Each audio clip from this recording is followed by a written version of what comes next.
దీనికి ఈ సమస్యకి పరిష్కారమే లేదా తండ్రి, నేను ఎన్నో రకాలుగా ప్రయత్నించాను, నాకు దారి కనిపించటం లేదు, ఒక మంచి దారి చూపించు తండ్రి అని ఎన్నోసార్లు బాధపడి ఉంటామండి.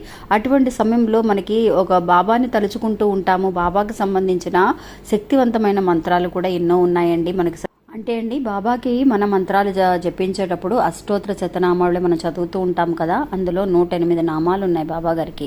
ఆ నామాలే మనకి శక్తివంతమైన మంత్రాలుగా పరిగణించబడుతున్నాయి అన్నమాట.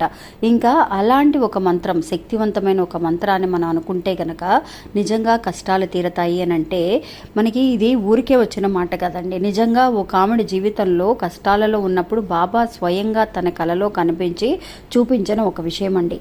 అది ఎలా చూపించారు, ఏం జరిగింది అనేది ఇంకా కథ ద్వారా తెలుసుకుందామండి. అంటే జరిగిన విషయం ఏంటో మీకు చెప్తాను.